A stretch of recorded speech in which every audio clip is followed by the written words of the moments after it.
Mirë mbrëma.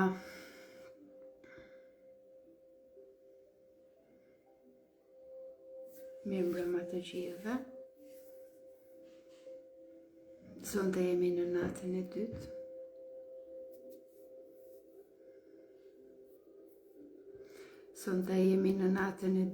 Ku do flasim për shkëputjen nga energjitë që nuk janë tonat, si t'i kuptojmë dhe se si qëndrojnë në trupin tonë. Etleva mirë mbrëma, Valbona mirë mbrëma, Iliriane mirë mbrëma. Rud mirë mbrëma. Okej, sonte kemi një temë shumë bukur. Pra, si që thash, do flasim për shkëputjen nga energjitë cilat nuk janë tonat dhe si t'i kuptojmë dhe të kuptojmë edhe rëndesat se si trupi jonë vetë sabotohet nga energjitë e tjera, nga energjitë e cilat nuk janë tonat dhe energjitë mos shumti negative. Okej, le të presim edhe pak sa të na bashkohet dhe dikush tjetër.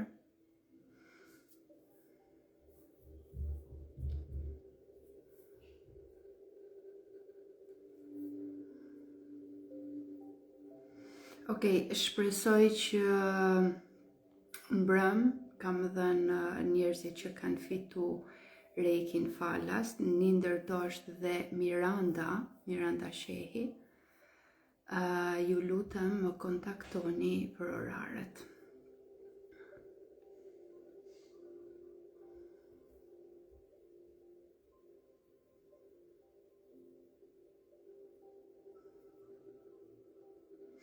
Atëherë,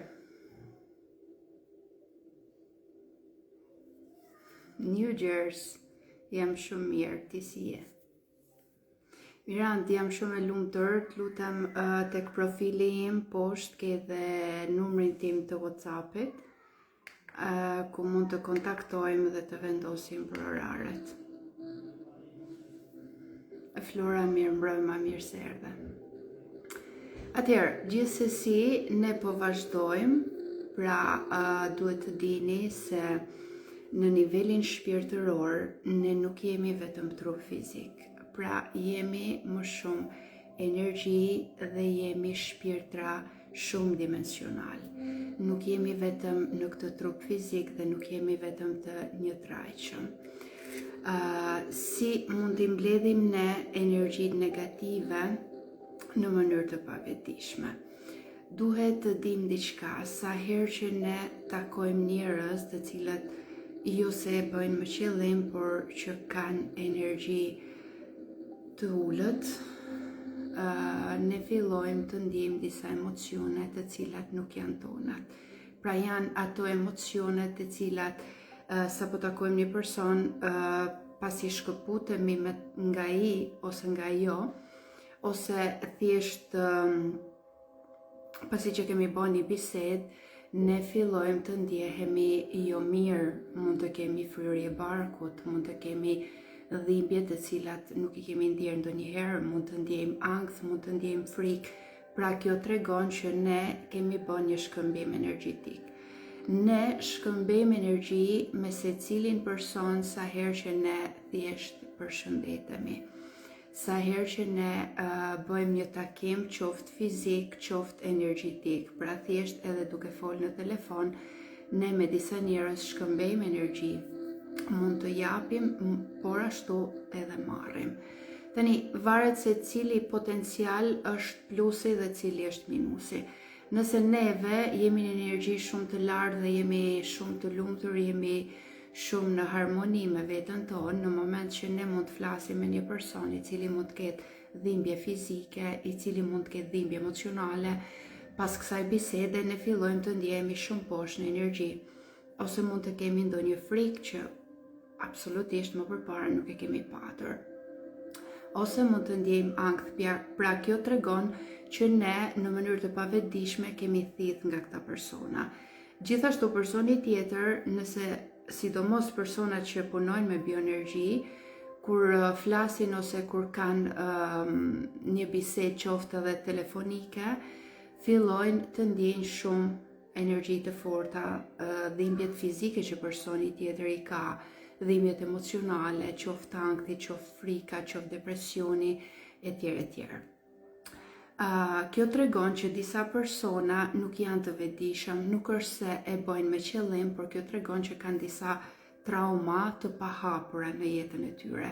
Kanë disa gjëra që nuk i kanë pastru ose nuk i kanë shëru. Vetëvetiut, aura jon është e përshtatshme dhe është e hapur deri në 2 metra gjysmë. Pra flas për persona që punojnë me veten, kanë një aurë të trupit të tyre e cila shkon deri në 2 metra gjysmë. Pra, kjo tregon që sidomos në vendet që ka shumë njerëz, siç janë qendrat tregtare, siç janë lokalet, siç janë baret, siç janë restorantet, siç janë autobusat etj. Ku ka shumë njerëz, ne fillojmë të mbushemi, të rëndohemi. Zakonisht këto lloj rëndesash na manifestohen në trupin ton fizik, pra me fryrje barkut, shpeshherë me dhimbje që nuk i kemi patur, shpeshherë me disa emocione që nuk i kemi ndjerë më përpara. Prandaj duhet të jemi shumë të vetëdijshëm. Duhet të dini edhe diçka tjetër, sidomos njerëzit që kanë empati të lartë. Pra, empatia e lartë ose njerëzit që kanë parandjenja në mënyrë automatike thithin më shumë se të tjerët. Thithin deri në atë gjendje sa fillojnë të sëmurin edhe trupin e tyre. Emocionet e tilla siç është trishtimi, zemrimi, inati etj. Janë emocione aq të ulta sa ne fillojmë ti transmetojmë tek të tjerët ose tek të tjerët i transmetojnë tek ne. Pra, këtu tregon ky shkëmbimi i energjisë i jap dhe marr. Energjia është aq e mrekullueshme sa nganjëherë nuk është e nevojshme që ne të flasim dhe të tregojmë se si ndjehemi, por sa më e lartë jetë energjia jonë dhe frekuenca jonë dhe ne të vibrojmë në një energji të lartë, aq më shumë ne bëhemi empatik dhe fillojmë të ndjejmë energjitë të tjerëve, qoftë ajo negative ose qoftë pozitive. Nëse ju ka rastisur për shembull që keni takuar disa persona që kanë qenë me energji të lartë, kanë qenë me energji të mirë, në ato momente ju keni fillu të ndjeheni prapë më mirë, të ndjeheni më të lumtur, të ndjeheni më të harreshëm. E njëjta gjë ndodh edhe nëse takojmë një person i cili ka energji të ulët, është në frekuenca të ulët, pra neve në mënyrë të pavetëdijshme fillojmë të ndjehemi të dobët emocionalisht, shpirtërisht dhe fillojmë të mendojmë, nëse nuk bëjmë pastrimin, fillojmë të mendojmë që këto gjëra janë të tonat. E njëjta gjë ndodh edhe nëse ne jemi rritur në një familje ku prindrit tanë, vëllezërit, motrat apo rrethi shoqëror ku ne jemi shoqëruar më së shumti, ka patur një energji të ulët. Prandaj është kjo pjesa që thojnë gjej 5 persona të cilët kanë energji të lartë dhe ti do ndjekësh ata, ose persona të suksesshëm dhe ti do ndjekësh po ata. Sepse gjithçka në këtë botë është shkëmbim energjie, pra është jap dhe marr. Trupi shpesh këto lloj energjish të ulta i interpreton si lodhje qoftë fizike, qoftë mendore, qoftë shpirtërore. Nganjëherë janë disa persona që thonë nuk e di pse, por ndjem sigur jam në një gjendje të fiktit, ndjem i lodhur pa arsye, nuk e di sa po takova këtë person, ndjeva një trishtim, ndjeva një ngurtësim në zemër, nuk e di pse më ndodhi. Pra duhet të dini që sa herë që ne takojmë dikë shkëmbejmë energji dhe në moment që ju ndjeni në këtë lloj faze duhet të bëni shkarkimet. Shkarkimet gjithmonë mund t'i bëjmë kur bëjmë një dush me ujë dhe me krip, shkarkimet mund t'i bëjmë duke u tokëzuar, shkarkimet gjithashtu mund t'i bëjmë edhe thjesht duke bërë një lutje me veten tonë, thjesht duke pastru aurën, pra ekzistojnë shumë lloj teknikash. Atëherë, duhet të dini që trupi jon i mban këto lloj energjish si kontrata shpirtërore. Pra çdo lloj energjie që ne e mbajmë tek vetja jon, na vjen si një kontratë shpirtërore. Kur e kam fjalën për kontratë shpirtërore, jo sepse ne kemi një kontratë shpirtërore me këtë person, por sepse ne kemi bërë një kontratë shpirtërore në të cilën ne do pastrojmë njerëz të tjerë. Nganjëherë, trupi jon i mban këto lloj energjish, sepse kujton që duke hequr këtë lloj energjie, ti bën shkëputjen me personat e tjerë. Arieta, dashuri, mirë mbrëma, mirë se erdhe, jam shumë e lumtur që je këtu. Pra, mendojmë që duke pastru këto energjitë e ulta, këto energjitë negative, ne mendojmë që vendosim disa kufi dhe largohemi energjetikisht nga personat e tjerë. Kjo nuk është as pak e vërtet. Kjo është ajo pjesa ku ne, krijojmë një kontratë shpirtërore, krijojmë një empati të veçantë me këto persona dhe nuk duam që të largohemi. Është komplet e kundërta. Nëse ne zgjedhim që të heqim këtë energji negative ose të largojmë pak empatin, të kalojmë tek energjia jona, e trupit, e shpirtit, energjia jonë vetjake, nuk do thotë që ne kërkojmë ose bëjmë shkëputje energjetike, qofshin këto familjar, qofshin shoqëri apo diçka tjetër, por kjo tregon që ne s'pari kemi respekt për veten. Dhe sa më e lartë jetë energjia jonë, aq më shumë kemi se çfarë u japim edhe të tjerëve, sepse nëse ne kamuflohemi dhe arrim në një pikë ku marrim energji nga njëri, marrim nga tjetri, marrim nga tjetri dhe vetë jemi të mbushur, mos harroni se të njëjtën energji do transmetojmë edhe tek ata që mund t'i takojmë. Duhet të dini diçka, askush nga ne nuk është shërues i energjisë së tjetrit. Okej? Përveç personave që punojnë me bioenergji. Nëse ti ke preferu dhe vazhdon të kesh një jetë normale dhe nuk punon me pjesën e bioenergjisë, e drejta jote nuk është që ti të pastrosh energjitë të tjerëve. E drejta jote është që ti të mbrosh energjinë tënde jetësore. Pra, burimin. Sepse në këtë rast, burimi i energjisë je ti.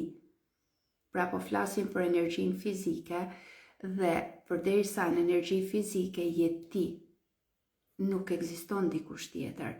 Nëse flasim për energji të universale, normalisht që e dim se kush është. Duhet të dini edhe diçka tjetër. Në nivel shpirtëror, gjithmonë aura jon sa më e hapur tjetë, aq më shumë mbledh. Mu ka dez mirë mbrëma dhe mirë se erdhe. Energjia gjithmonë duhet të kthehet tek qendra, tek burimi. Nëse punoni me Theta Healing, gjithmonë e dini se si ju e pastroni energjinë dhe se si e ktheni tek tjetri. Dhe te kjo pjesë nuk është se duhet të ndjeheni në faj, sepse diçka që ty nuk të përket, nuk është e jotja, nuk është e mirë as ta mbash. Gjithçka që nuk është e jona, nuk duhet ta mbajmë. Duhet të dini sepse përmes energjisë, siç e thash edhe më lart, ne krijojmë kontrata shpirtërore.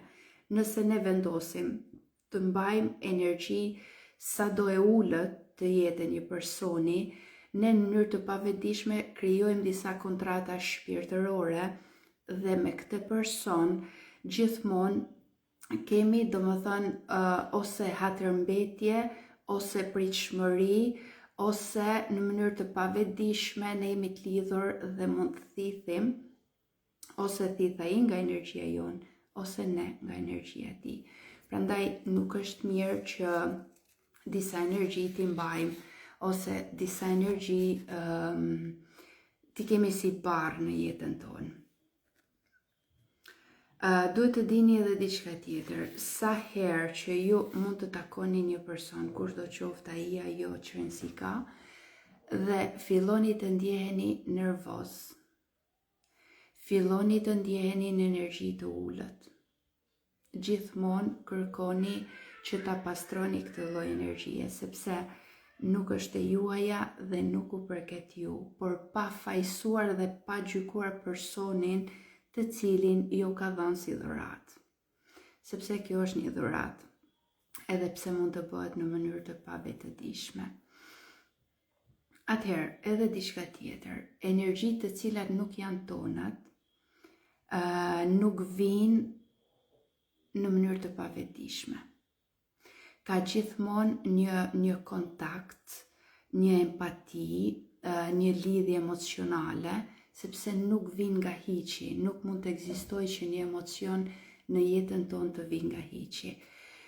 Ndryshimi me një hershëm i humorit, për shembull, pa arsye, nuk mund të ndodhë. Nëse ju ndjeni shumë të lumtur, keni një humor shumë të mirë, jeni si tush në qiellin e 7 me veten tuaj dhe pa pritur ju ndryshoni komplet humorin 160 gradë, i bie që ju, domethënë, keni marrë ose keni kriju një lidhje të papritur me një individ. Gjithmonë uluni dhe kërkoni vetës, pse po ndodh, ku e mora, kush ma solli, pra janë disa pyetje që ju ja bëni vetës. Nëse jeni vëzhgues të mirë të mendjes tuaj, të emocioneve, të energjisë tuaj, ju në mënyrë automatike merrni dhe përgjigjen. Okej, Rudi thot si ta kuptojmë që po mbajmë këtë energji, sidomos nga familjarët. Atëherë, duhet të dini diçka, me secilin familjar që ju keni kriju një lidhje energjitike, dhe çfarëdo që i ndodh atij familjari ose atij personi, qoftë negative, qoftë pozitive, ju përfshiheni emocionalisht, kjo tregon që ju keni kriju një urë lidhëse mes emocioneve dhe empatisë. Dhe që ta shkëpusni këtë, duhet me patjetër të bëni pastrimin energjetik, të bëni faljen dhe të bëni shkëputjen. Gjithmonë duhet të dini sepse në mënyrë të pavetëdijshme, në mënyrë energjetike, sidomos me familjarët, fillojmë të imitojmë. Për shembull, mund të jetë një fjalë, mund të jetë një zakon, mund të jetë një shembull që mund ta bëj prindi jot, ose vllai, ose motra, që jeni në një familje dhe filloni të interpretoni njëri tjetrin. Pra, mund të jetë një shprehje që mund ta ketë përdor vllai gjithmonë dhe ti pa e kuptu fillon ta përsërisësh, ta bësh copy paste në jetën tënde. Kjo tregon që ti ke marrë. Pastaj të quajnë pandjenja, Rut, gjithë akuzohemi, të gjithë ne që kemi respekt për veten, të gjithë ne që kena punu me veten, të gjithë ne që e kena njoh veten në 180 gradë, sinqerisht quhemi pandjenja, quhemi pa empati, quhemi jo të dhënë shumë, por shërën si ka që mendojnë të tjerët. Ne në këtë botë kena ardhur me jetu vetëm jetën tonë. Ne mbajmë përgjegjësi për ndjenjat tona, emocionet tona dhe veten tonë. Nuk kemi ardhur me jetu për tjerët. Nëse familjarët tonë, nëse njerëzit që na rrethojnë mendojnë ashtu, le të jetë ashtu. Është pjesa e tyre, nuk na përket neve. Atëherë, edhe diçka tjetër që duhet të ndalem. Gjithmonë kur e shikoni, për shembull, siç e thash më lart, për ndryshimin e humorit, për ndryshimin e ndjenjave tuaja kur takoni një person, gjithmonë filloni ta pyesni veten. A është kjo e imja? A ka diçka që po më mëson? A ka diçka që po më ngacmon? A isha unë me këtë ndjenjë? Sepse nganjëherë fillojmë edhe ngatrojmë gjërat. Për shembull, gjatë bisedës me një shok, me një shoqe, me një person që kemi taku, mund të ketë qenë kjo pjesa që ka qenë një ndjenjë e jona, ose gjatë bisedës mund të ketë dalë diçka që na ka bë klik dhe na ka ulë në energji. Pra, kjo tregon që është diçka e jona. Por nëse te këto pyetje, a është e imja, a isha unë me këte, a mos më ngacmoj diçka në këto biseda, të dalin që jo, atëherë tregon që ti këtë energji e ke marrë te dikush tjetër. Si e bën faljen ti Sara? Atëherë, unë te pjesa e faljes përdor bioenergjin.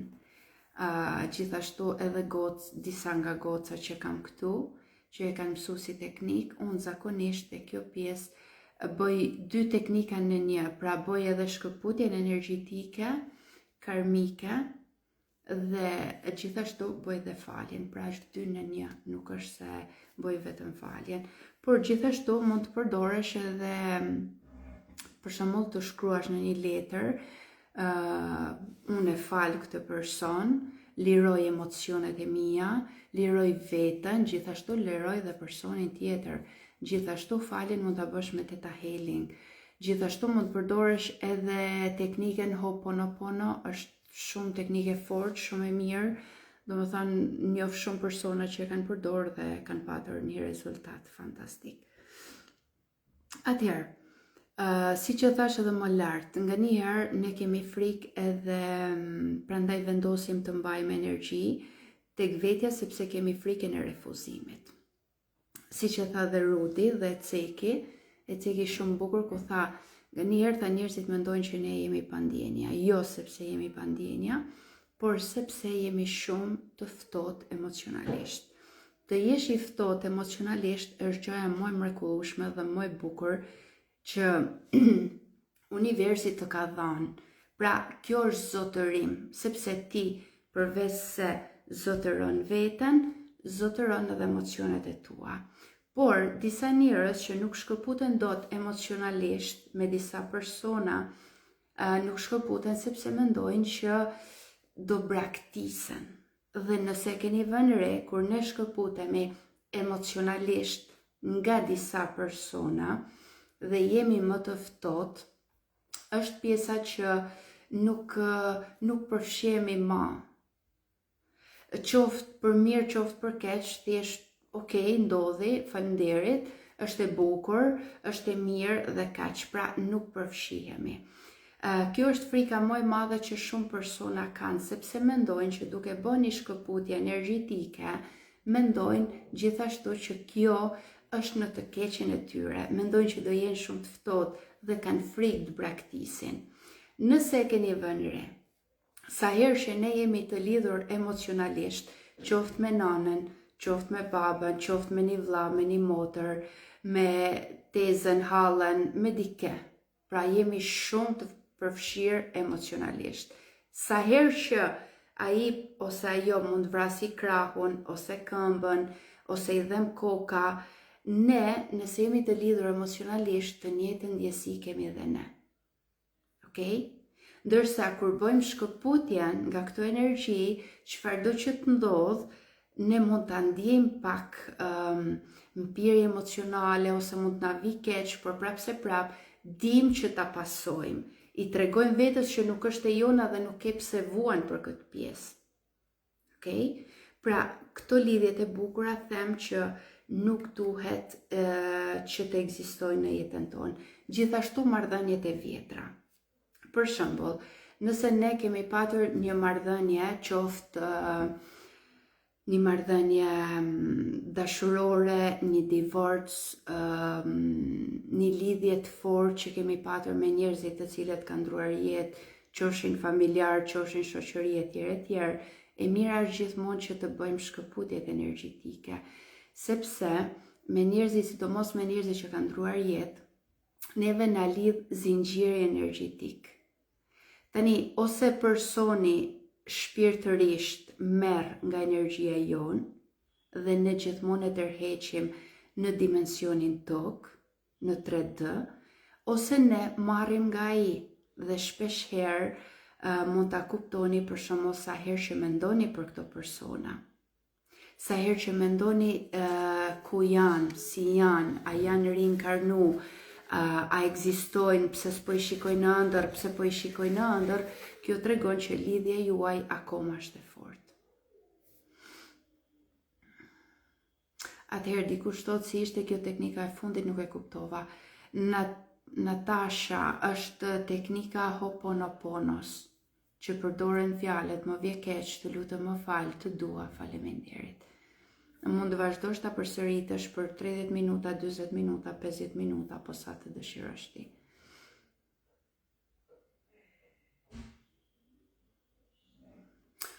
Sara si shpjegon që unë ndjej dhimbjen e familjarëve kur një person nga jo familje largohet.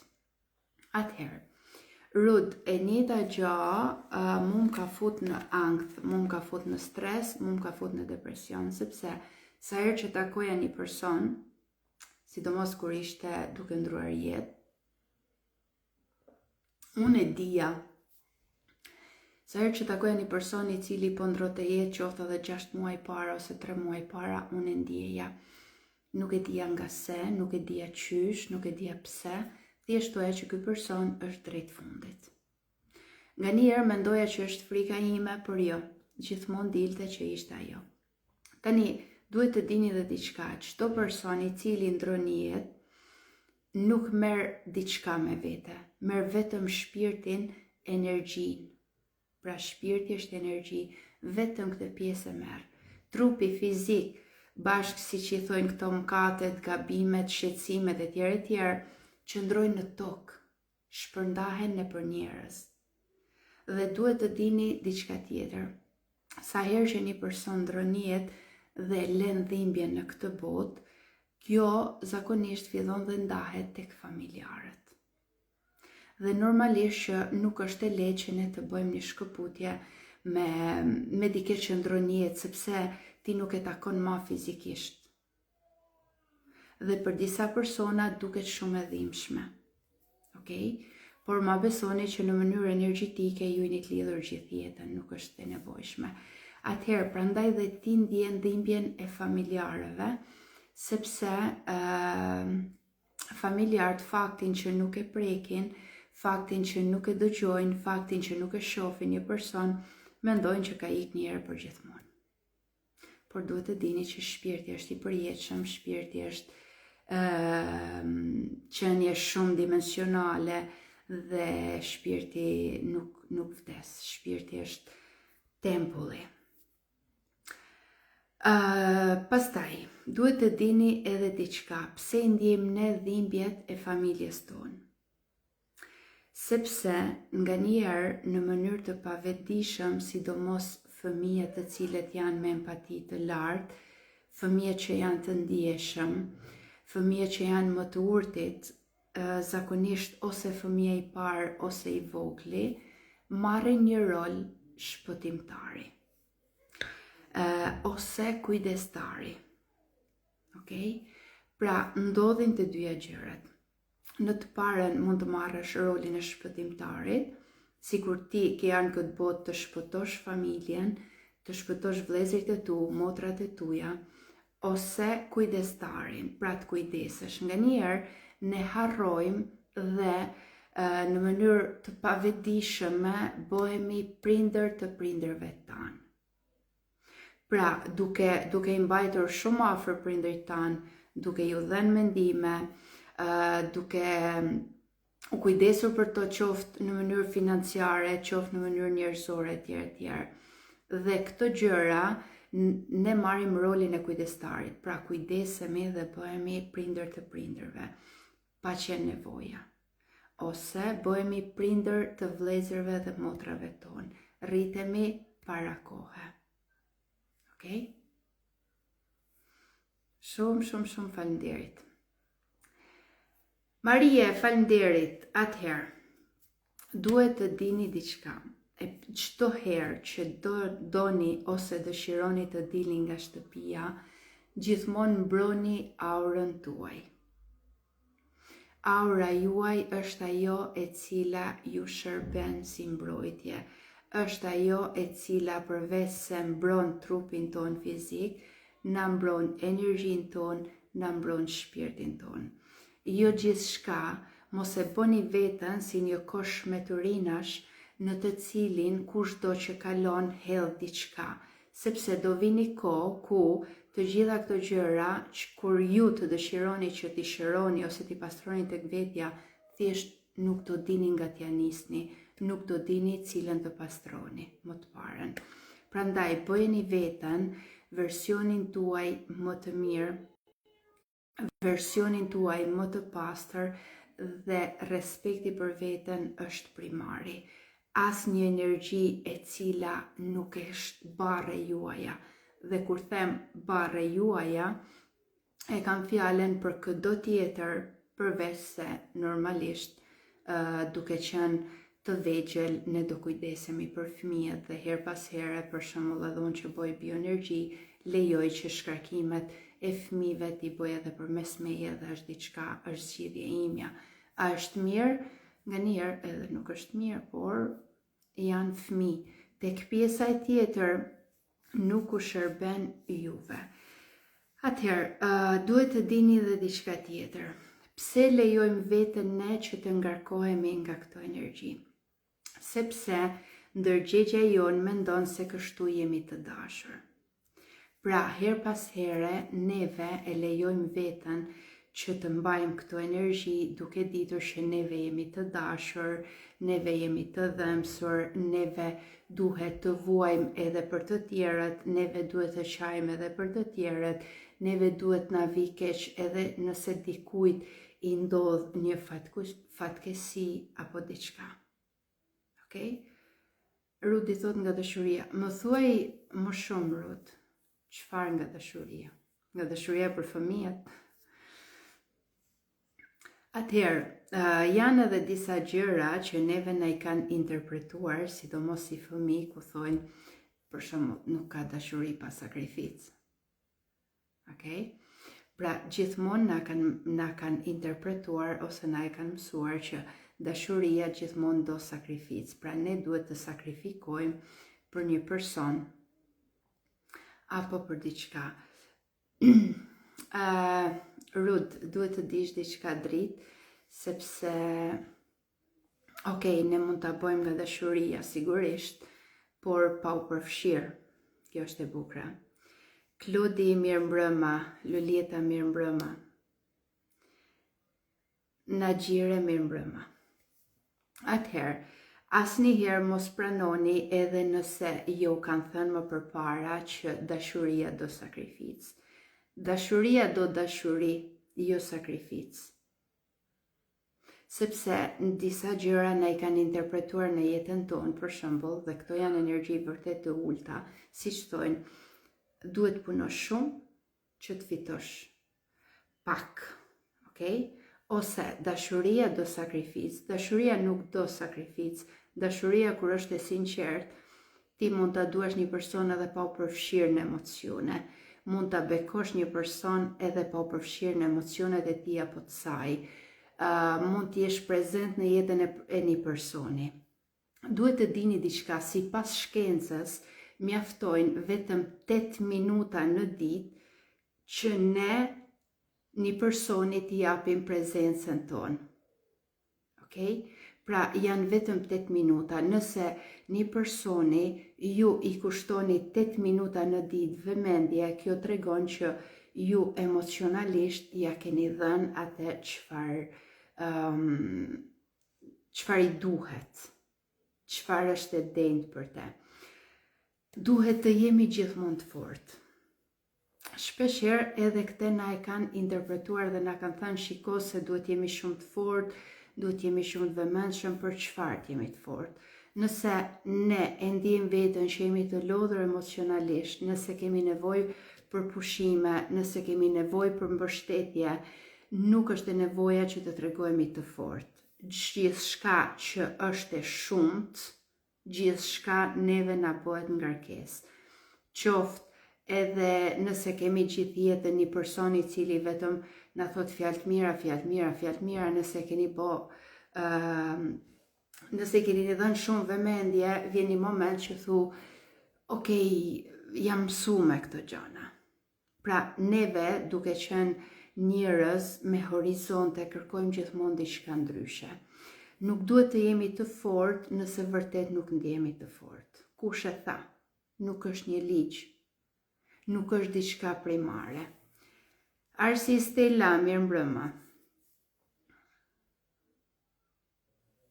Atëherë, duhet të dini, si që thash edhe diçka, si t'i lirojmë këto energji dhe ku grumbullojnë këto energji. Zakonisht këto lloj energjish më së shumti na bashkohen në ndërgjegje, na bashkohen qofshin edhe si emocionet e mbledhura, si emocionet të papërpunuara, etj. etj. Por nëse vërtet dëshironi që të pastroni këto lloj energjish, ju sugjeroj shumë meditim, gjithashtu bioenergji, gjithashtu një teknik e cila ka të bëjë direkt me ndërdijen, ndërgjegjen, mund ta quani si të doni. Gjithashtu sugjeroj edhe shkëputjet energjitike. Tek shkëputjet energjitike unë domethënë them më së shumti, sepse është diçka e domosdoshme që ne mos na bëjnë barë disa ngarkesa të cilat nuk na takojnë neve dhe nuk kemi pse t'i mbajnë. Gjithmonë duhet të bëni një mbrojtje ditore. Sa herë që dëshironi të dilni nga shtëpia ose do shkonin punë apo do shkonin shkollë apo diku, e para punës mbroni aurën tuaj. Okej, pastroni aurën tuaj. Pjesa tjetër, në mënyrë vizuale vendosni veten në një fluzg drite, ku vendosni një ngjyrë që ju dëshironi. Kjo është ngjyra juaj e cila do ju mbrojë gjatë gjithë ditës. Këtë ngjyrë duhet ta dini vetëm ju, ose mund të afirmoni dhe t'ja tregoni vetes që sot unë nuk lejoj asnjë energji të më prek. Sot jam i padepërtueshëm. Sot jam më i fortë se kurrë. Pra gjithmonë këto gjëra të japin përparësi. Si që thash, po pastrimin mund ta bëni edhe me ujë me krip, sa herë që ju e ndjeni veten në këtë gjendje, mund të bëni një dush normal, më pas shpërlarjen e bëni me ujë dhe me krip. Okej, tani do ndalem, nëse ka pyetje, do ju përgjigjem pyetjeve tuaja. Nëse nuk ka, ne do fillojmë me pjesën e meditimet.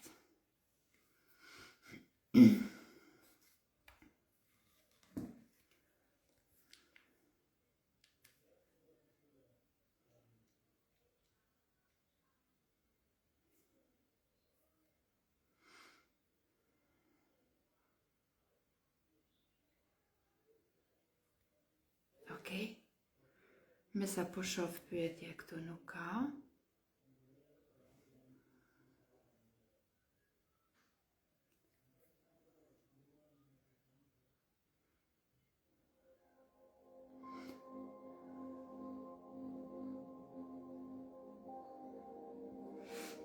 Atëherë, Rudi pyet, cila është teknika më e shpejtë për shkëputjen energjitike? Teknika më e shpejtë për shkëputjen energjitike është një dush. Bëni një dush, të pastroheni, sepse domethënë mos harroni se disa mbetje të energjisë, duam apo s'duam, mund të ketë ngel në trupin tonë fizik. Të pastroheni me ujë dhe me krip. Gjithashtu, teknika prap tjetra më e shpejtë është të tokëzoheni, të hiqni këpucët, çorapet dhe të esni zbathur në tokë.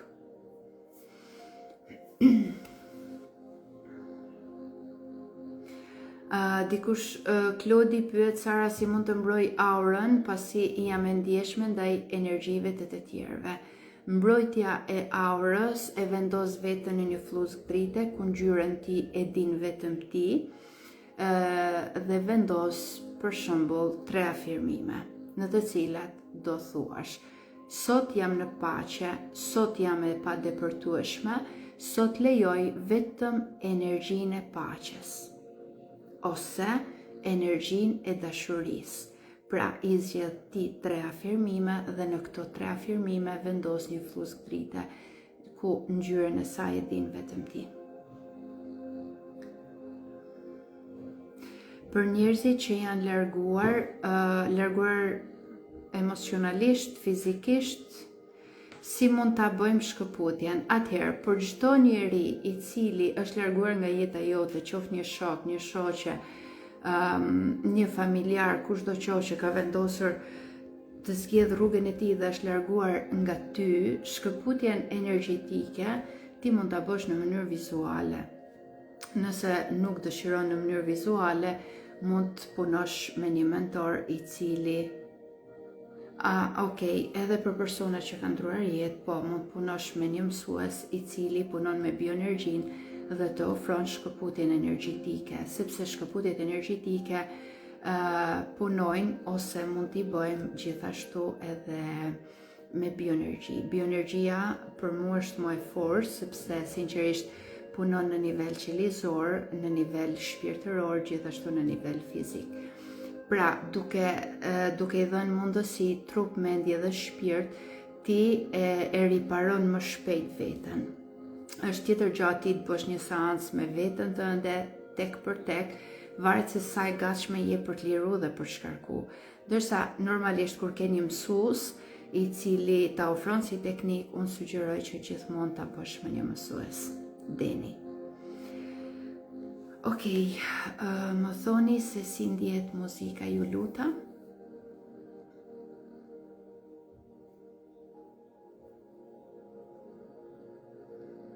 Është okej, keni nevojë të arrisje.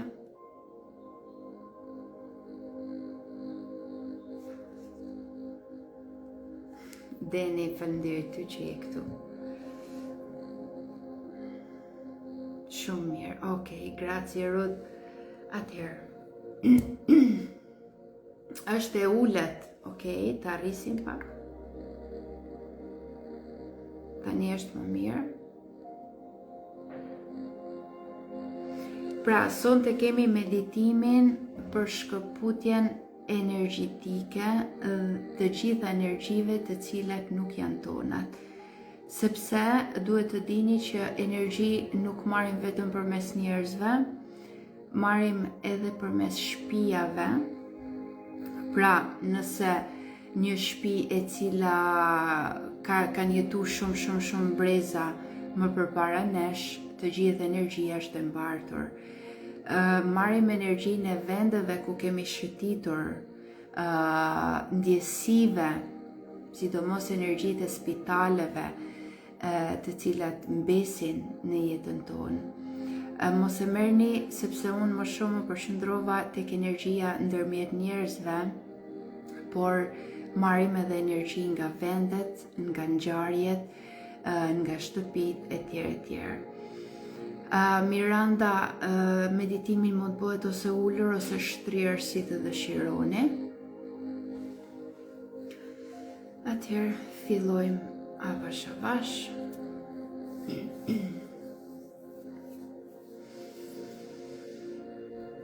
Okej, vazhdojmë.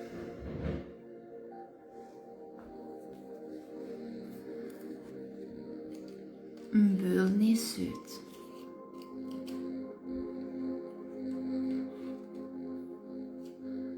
Mbylli sytë ngadalë.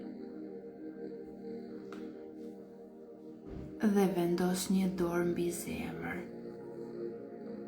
dhe tjetrën mbi barkun tënd.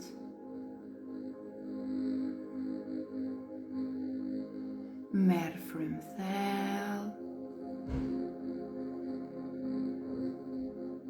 dhe nxirre ngadalë.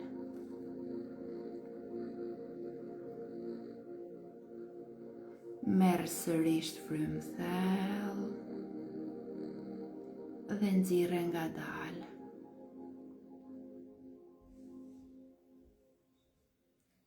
Merr sërish frymë thellë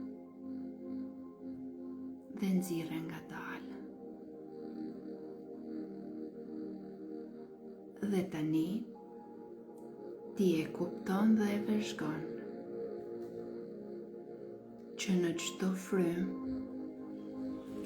trupi yt po hyn në siguri. Ti tani nuk ke asgjë për të bërë.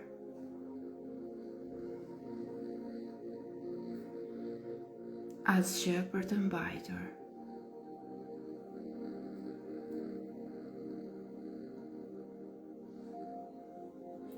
Dhe tani dal ngadalë.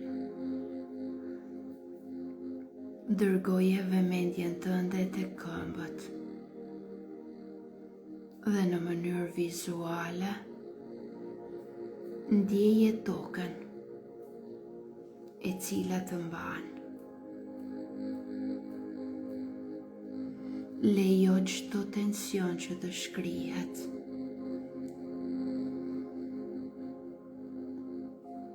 Ti je mbrojtur,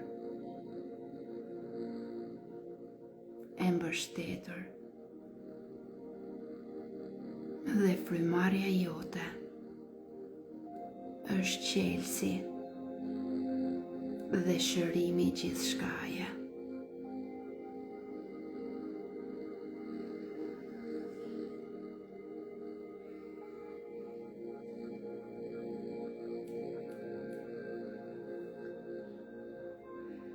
Tani, imagjino rreth trupit tënd aurën tënde, e cila është një fushë drite. Dhe këtë fushë drite vendose aty ku ti dëshiron.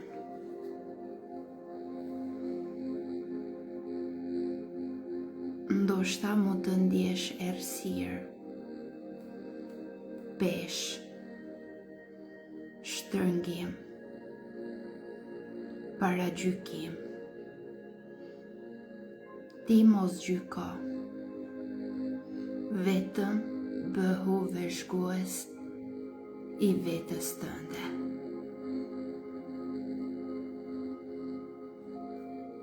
Dhe me zërin e shpirtit tënd,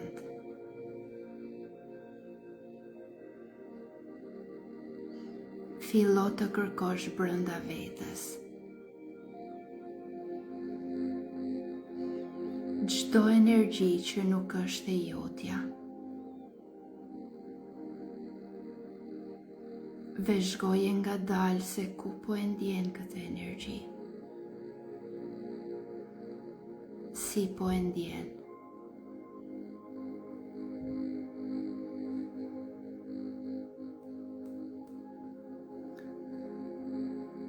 Çdo emocion i cili nuk është i yti, vëzhgoje se ku po e ndjen dhe si po e ndjen.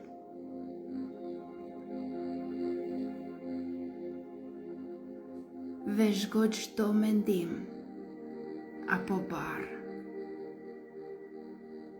e cila nuk të përket ty dhe e cila tani po bëhet e dukshme.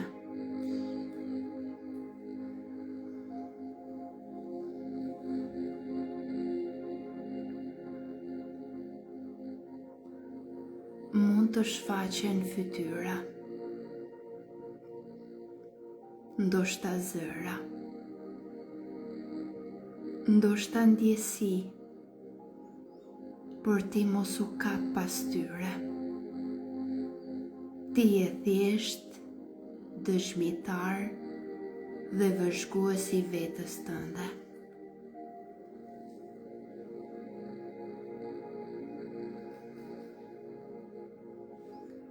Imagjino fije drite,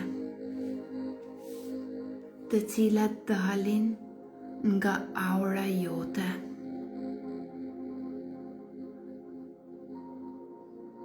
Të cilat disa shkojnë drejt njerëzve, të cilët mund të t'i kenë dhënë dhuratë.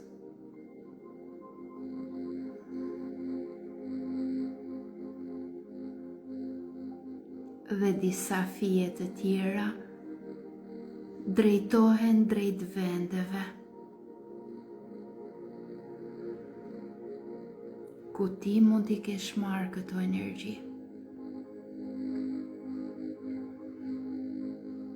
Disa të tjera shkojnë drejt kujtimeve.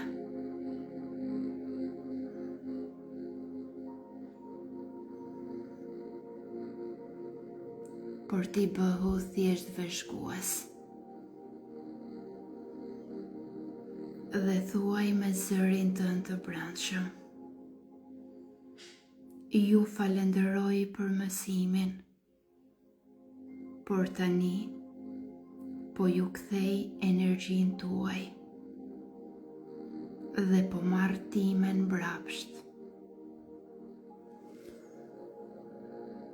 Ju falenderoj për mësimin, por tani po ju kthej energjin tuaj dhe po marr timen mbrapsht.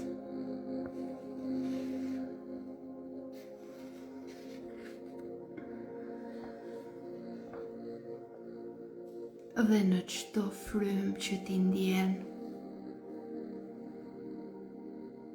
ti bëhesh dëshmitar i shkëputjes së këtyre fijeve. Dhe energjia jote kthehet e plot, e fuqishme dhe plot dashuri.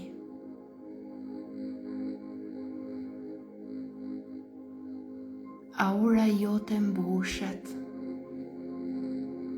është e madhe, e pastër dhe e plot. Dhe ti ndjen vetëm lehtësim, vetëm plotësim.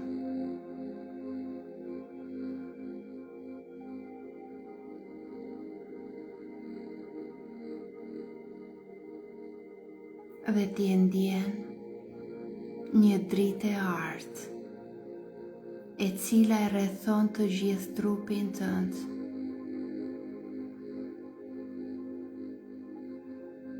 E cila është fuqia jote, forca jote, e cila të është kthyer tani në këtë moment.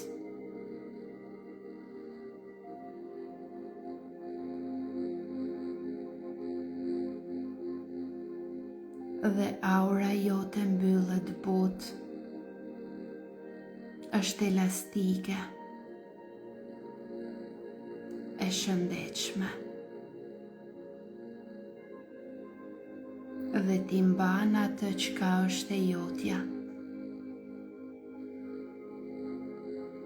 Ti mban vetëm energjinë tënde.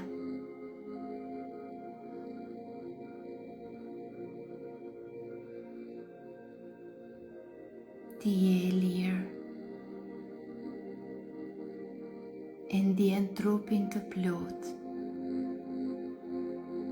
energjinë e plot, qetësinë e plot.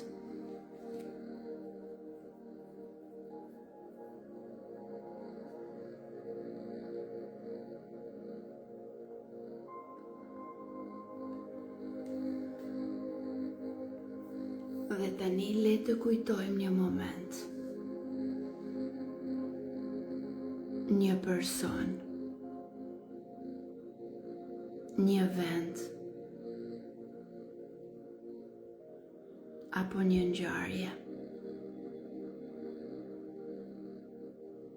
në të cilën ti mund ta ndjesh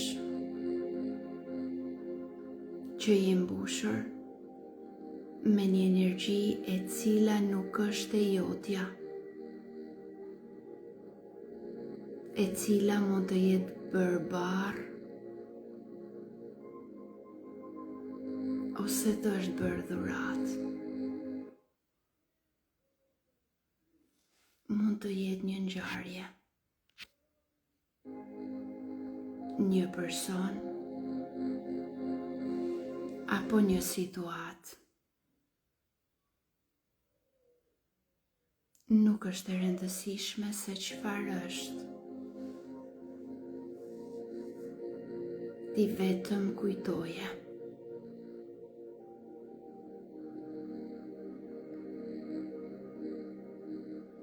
Kujtoje tani.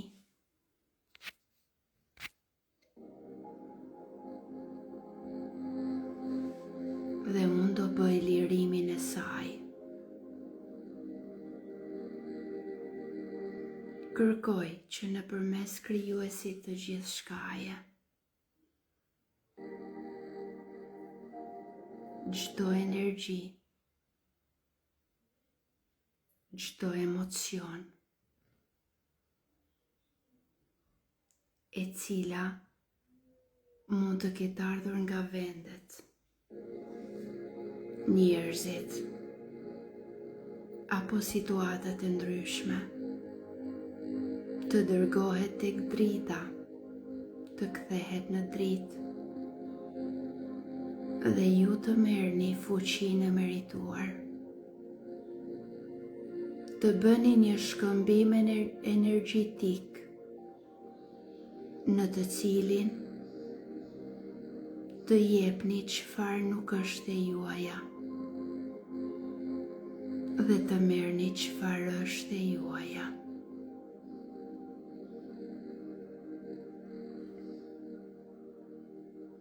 Gjithashtu kërkoj që secili nga ju të liroj dhimbjet, emocionet me personat që nuk jetojnë më, të krijojnë një shkëputje dhe t'i lirojnë nga vetja.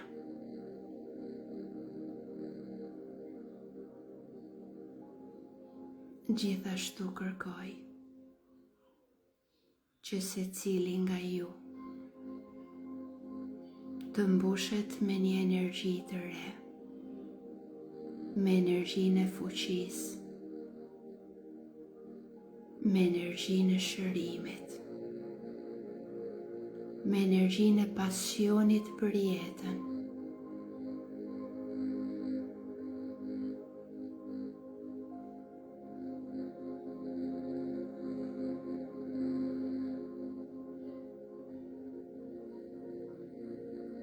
dhe pasi që kemi liruar çdo energji e cila nuk është e jona,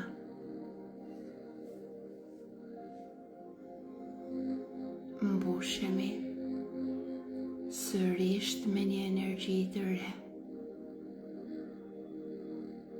dhe ndjejmë trupin të plot,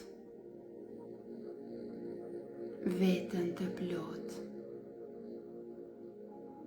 dhe dal nga dal kthehemi në trupin ton fizik.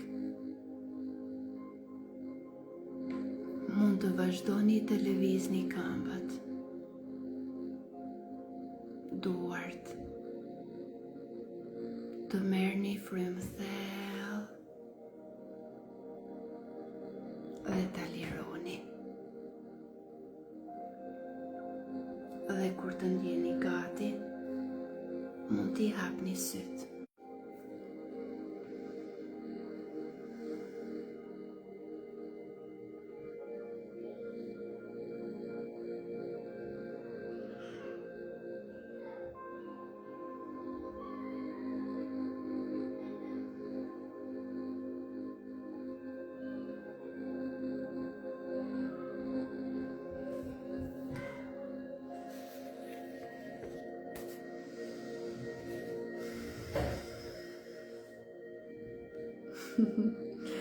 Pse Rod, që ndodhi?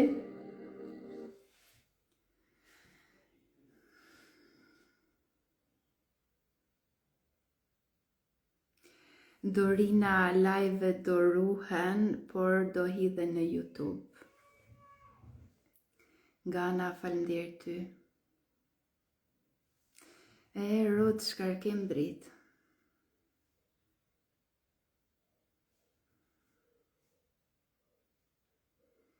Shkarkim, lirim, bravo, bravo, bravo. Gana, faleminderit. Pierina, faleminderit.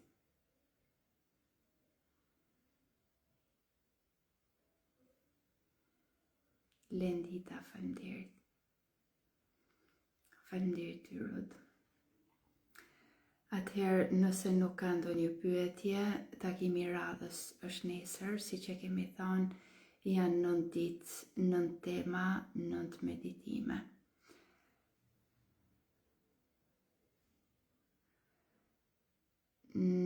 gjire, mua më mbi këmba e majt, thot. Është krejt normale sepse mund të kesh energji të mbajtura nga njerëzit, gjithashtu nga nëna, pra janë shumë gjëra që lidhen bashk. Prandaj, kështu që mos u shqetëso.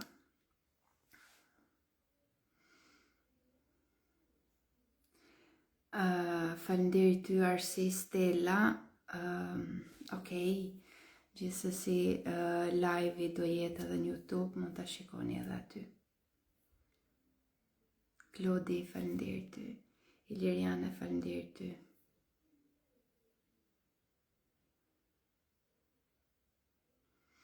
Para krahu thash se do më bllokohesh fare, thot Deni. Atëherë Den tregon që ka shumë dhimbje aty, tregon që ka shumë emocion të fortë të cilin duhet ta lirosh me patjetër. Valbone, shumë faleminderit, mendoj që ky meditim ishte fiks edhe për ty.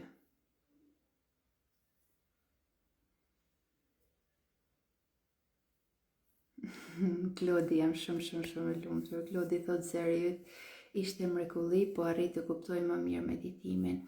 Jam shumë e lumtur për ty, sepse kur arrim ta kuptojmë atë çka ne bëjmë, atë çka ne duam, atëherë tregon që jemi gati për të realizuar vërtet atë çka na nevojitet. Meditim shumë i fortë, shumë faleminderit Ruth, shumë faleminderit Naxha, Deni, shumë faleminderit. Arsi Stella, patjetër do i shohësh edhe në YouTube. Miranda, faleminderit shumë. Shumë faleminderit. Shpjegimet e në nivelit të lartë, thot, edhe pse i kemi dëgjuar. Atëherë, përsëritja shumë e mirë, jam shumë e lumtur që i keni dëgjuar, por varet se çfarë interpretimi jep secili. Sa më shumë që ti dëgjojmë disa gjëra, fillojnë edhe të na regjistrohen në mendje dhe ndoshta fillojmë t'i zbatojmë më mirë. Deni, shumë faleminderit, je shumë e mirë, Valbona je shumë e mirë. Atëherë, nëse keni ndonjë pyetje në lidhje me temën, okay, nëse jo, takimi i radhës është nesër, sërish në orën 8:09. Kemi një temë tjetër, si që kemi thënë, janë 9 ditë ku janë 9 tema, 9 meditime, 9 lirime. Kështu që shpresoj që t'jenë sa më shumë.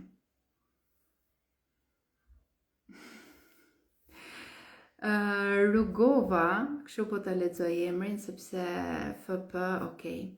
Faleminderit, thot, më dul dhurat ky meditim i mirë, faleminderit ty për gjithçka. Faleminderit sinqerisht që je këtu, jam shumë e lumtur për secilën nga ju. Kjo tregon që sa të gatshëm jemi për të punuar me veten dhe sa shumë kemi bë progres. Është e jashtëzakonshme kur gjejmë veten tek një mësues dhe sa më shumë që të dëgjojmë, sa më shumë që të praktikojmë, sa më shumë që të dimë, asnjëherë nuk na bëhet ngarkesë. Gjërat negative mund të na bëhen ngarkesë, pozitivet asnjëherë. Pozitivet janë gjithmonë pranueshme dhe mirë se të na vinë. Atëherë, takimi i radhës është nesër në orën 8:09. Do kemi një temë tjetër. Kështu që unë ju falenderoj të gjithëve, jam shumë e lumtur që jeni këtu. Takohemi nesër, natën e mirë, gjumë të ëmbël dhe fjeçi në paqe. Natën e mirë.